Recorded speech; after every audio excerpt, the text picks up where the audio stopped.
So the exam was a bit tough, especially the writing part and the task too. It was really very typical because whatever feedback I've received from my students, and it, they could understand, but ideas they could not produce because you had to give some examples and all that. Okay, so of course the reading was a bit tough, listening was okay, but what about the task 2? See, this is a different channel where you can check your task to yourself. And so the question was, historical objects should be brought back to country of origin. To what extent you agree, disagree? Means जो भी आपके country के जो आपके cultural objects हैं ना, चीज़ें हैं जो बाहर चली गई हैं, उनको कंट्री में अंदर लाना चाहिए. क्या लाना चाहिए या नहीं लाना चाहिए? देखो बेटा, I will give you 3 ideas for agreement and 3 for disagreement, और आप अपना चेक कर सकते हो कि इसके अराउंड आपने लिखा है, इस तरह से लिखा है, तो आपका टास्क 2 ठीक गया है. ठीक है, of course GRA and all that वो तो आपको मालूम होगा, बट एटलीस्ट आपको पता लगेगा कि कौन से आइडियाज़ ठीक हैं और कौन से गलत थे. फर्स्ट ऑफ ऑल मैं एग्रीमेंट के बताऊंगी. Preservation of the cultural heritage, क्योंकि ये जो ऑब्जेक्ट्स होते हैं ये क्या रिप्रेजेंट करते हैं? They are significant. Why they are important?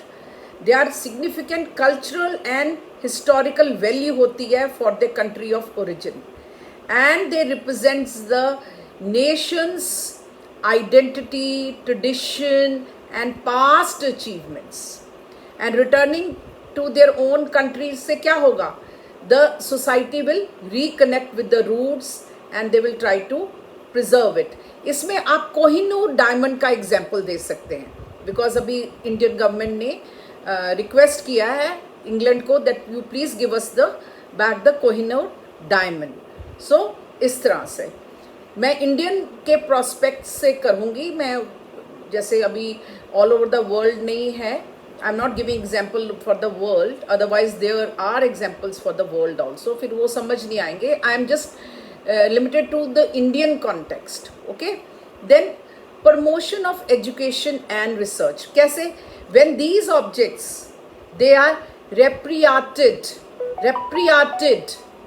the word is repatriated, yeah, they are returned to the country. तो क्या होगा? वहाँ के जो स्कॉलर्स हैं, वहाँ के जो बुद्धिजीवी हैं जिसको आप कहते हैं, it is accessible to the local scholars, to the students, to the researchers, and then they can study in depth, and this will have in better understanding of the country's history and leading to more comprehensive academic insights and discovery. और कुछ भी discover हो सकता है. ठीक है, इस तरह से आप एग्जाम्पल दे सकते थे. अजंता और लोरा केव्स हैं, जो उसमें क्या है, उनके जो स्कल्पचर्स हैं, जो स्टैच्यूज हैं, जो चीज़ें हैं, है ना. एक आप ये भी कह सकते हो कि इंडस वैली सिविलाइजेशन, है ना, ये it's I mean oldest civilisation of the world. और वहाँ के जो बर्तन है, पोट्री है, यूटेंसिल्स हैं, कुछ वहाँ के कॉइन्स हैं, you know, they can be brought back and then are people can just read them, I mean research them. फिर इकोनॉमिक और कल्चरल टूरिज्म होगा. नेचुरली अगर आप suppose Kohinoor if it is brought back ना, तो क्या होता है, the people from all over the world they will come to see these objects. So क्या होगा? The tourist का एडवांटेज हो जाएगा, और क्या होगा? एम्प्लॉयमेंट जनरेट हो जाएगा. लोकल जहाँ पे भी हम रखेंगे वहाँ पे उसकी जो इकोनॉमी है वो ग्रो हो जाएगी. बाहर से लोग आएंगे, you know, it they will bring lot of tourism into the country, and the local economy will flourish and it will generate revenue. And of course मैंने आपको बता ही दिया है कि आप इंडस वैली का ले लो example, that they should be brought back, या अजंता केव्स. ठीक है, इन दोनों का आप ले सकते हो. अब डिसएग्री, मेन पॉइंट्स देखो अब आप डिसएग्री करते हैं कि उनको नहीं लाना चाहिए. क्यों? क्योंकि ये मतलब प्रिजर्व करता है, वो एक ग्लोबल रिप्रेजेंटेशन है, क्योंकि the historical objects in different countries ensures their preservation and the broader global representations. जो museums हैं, जो institutions हैं in the various parts of the world, they have superior facilities and they can protect the artifacts. अब मैं वो countries का नाम नहीं लूँगी जो underdeveloped हैं, है ना, तो वो racism हो जाता है, तो वहाँ पे तो बेचारे preserve अपना खाने पीने का नहीं है ना, so they cannot guarantee their longevity or their safekeeping. It can get stolen. So इससे अच्छा है कि एक वहाँ का म्यूजियम फ्रांस का बहुत फेमस है, it is Louvre or something, and it has numerous international masterpieces from all over the world and people visit it. So but they can keep them safely.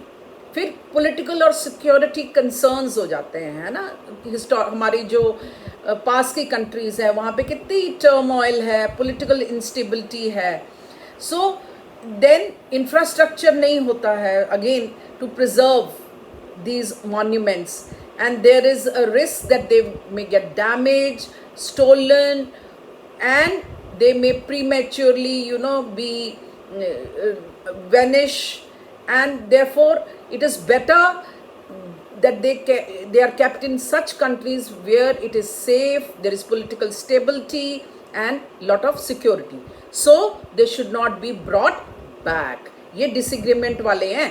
Then it is, some of the historians, they have a very broad minded look. वो बहुत broad सोचते हैं. वो कहते हैं जो art है वो एक कंट्री का राइट नहीं है, वो एक कंट्री में सीमित नहीं होना चाहिए. जैसे ये कल्चरल जो ये एलोरा केव्स हैं, इनकी बहुत अच्छी जो स्टैचूज हैं, बड़ी पुरानी इनकी पेंटिंग्स हैं, that is in France and different countries.